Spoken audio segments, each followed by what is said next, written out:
right, we have here HONNE, or actually it's Japanese, right? Yeah. Yes, actually we should call it HONNE, right? Correct. We have here Andy and James from HONNE. So we have questions. We only get 15 minutes, but I'm really appreciate you have time for Popbelas and of course Warner Indonesia for inviting us to meet HONNE. So correct me if I'm wrong. So this is the 5th time you come to Indonesia? We have lost count. So yeah. That sounds about right. That sounds about right. Okay. Yeah. What do you miss the most? Oh, I think other than riding moped at night? I miss that every day of my lives. Definitely our fans here are like some of the best singers, like really loud and get like really stuck in at our gigs. So we miss that. Yeah. And then last night we had some nice Indonesian food, and that reminded me that I missed that a lot as well. Oh yeah, the so spicy and very. And is it spicy? Do you like spicy food? Yeah, we like spicy food. Oh, okay. It's also quite like sweet and savoury. Like it's an interesting mix of stuff. Yeah. Oh, okay. At this point, do you guys have any close Indonesian friends? I'd say Gempi? Yeah. Gempi, yeah. Have you met Gempi? We haven't. Okay. Not on this trip. But Not on this trip. Okay. Yeah, and we've met Gading when he's been over in England. Okay. We've gone for a coffee with him and stuff. Oh, cool. So, that's cool. Yeah. So let's talk about your latest album in 2021. Let's just say the world ended a week from now. What would you do?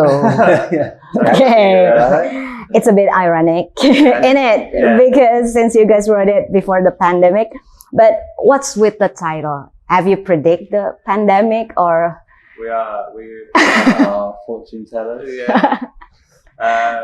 No, it was just I don't know. We wrote that song in LA before the pandemic happened, and we just liked the question that it posed, and it kind of just stuck from there. But as you said, the pandemic happened afterwards, and it felt who gave the idea?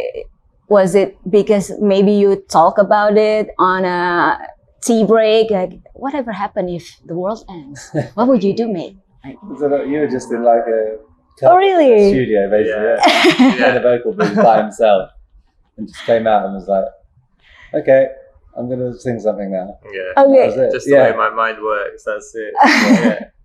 So actually, what will you do if the world ends? I think within 7 days.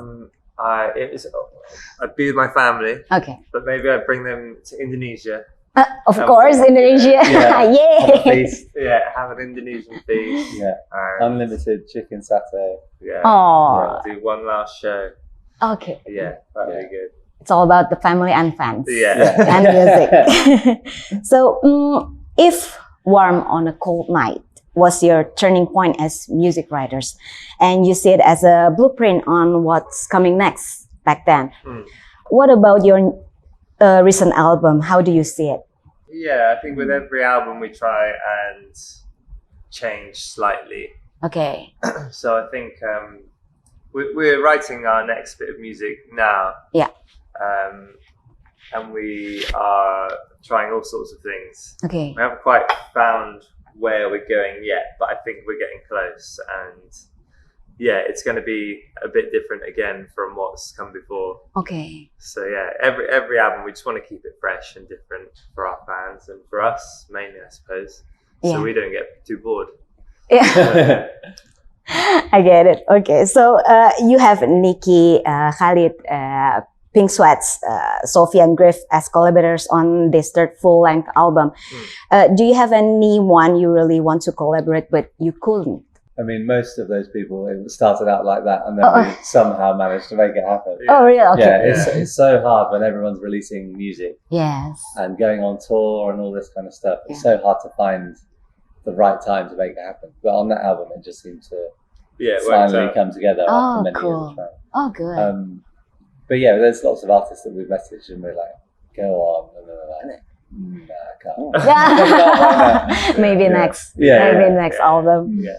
So this album, let's just say the world ended a week from now, what would you do? I have to say it that long. Yeah. Release, correct me if I'm wrong, October 22nd, 2001? Sounds about right. Yes, right, okay. yeah. After a year passed right now, what kind of revelation or enlightenment did you guys have during the pandemic? And is it change your way thinking how to produce music or making music? Yeah, I suppose. I think we're big fans of like having a lot of character in our music, and I think it's, I don't know, it just made us feel that it doesn't necessarily have to be like the most poppy or accessible songs in order to have the most success or like spread throughout people. So yeah, I think for our last album we went all in kind of thing on making it as catchy and poppy and stuff as we felt we wanted it to be at that time. But I think some of our favorite stuff to write is more like No Song Without You, like the more kind of lo-fi, just like something that has like a really chill unique vibe, and chill, that kind of stuff. Or just like quirkier. I don't know. We quite like the quirky stuff. Yeah, we love it. Yeah, the quirky stuff. Yeah. So about your name, HONNE. Not a lot of people that know that HONNE is from Japanese language. Yeah.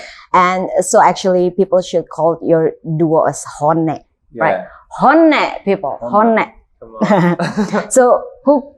Maybe you heard this too often, but who came up first with the name? And what is it with you guys with Asian culture? Yeah. So basically, my wife moved to Japan for work. She was there for 6 months, and it was around the time that we started writing music together for this project, and it didn't have a name. And I went out to visit for a few months at a time, and so we were writing between Tokyo and London. And we just felt that we should, because the songs were starting in these two places, it should maybe have like a Japanese word as a name. So we just did a bit of sort of Google search, and I think James came across this word, which we thought was, HONNE, or that's how it's pronounced. We later found out it was HONNE, and it meant true feelings. So it's like feelings that you keep to yourself. And it's got this interesting other word that goes with it, tatamai, which is kind of what you give out in public. It's like your public display. So even though you might think one thing, you display something else entirely. So we just thought that was really interesting. We love the word and the meaning. So it kind of stuck from there. And it become you because you like to please people. With your music, even the name itself, it makes you happy, guys. And he also like doesn't talk much about his feelings, so a lot of his like he'll write a song and then his wife will be like, "Oh, I didn't know you felt." That's what artists do. That's what musicians, artists, writers do, right? We don't talk about it. We write it, making music. So, last one. Places that actually you really want to visit Indonesia, but you haven't. Okay, well, there's the obvious one, Bali. We've never been there. Wait, where? Bali. You haven't been Bali? Warner Indonesia. We need to. Yes. Okay. And then what's next? Well, I've just read that there's 18,000 islands in Indonesia. There's one place I love the most. Called Krui in Lampung, and almost like Bali, but Bali like 20 years ago, where there's no one there. It's more private. But the cottage managed by foreign people. From England, actually. Yes, that's what I recommend. Okay, we're gonna go there now. See you later. James, Andy, thank you so much for your time for Popbela, for me, and I hope you enjoy your visit in Indonesia this time, and hopefully come back and visit Bali and Krui. We'll see you there.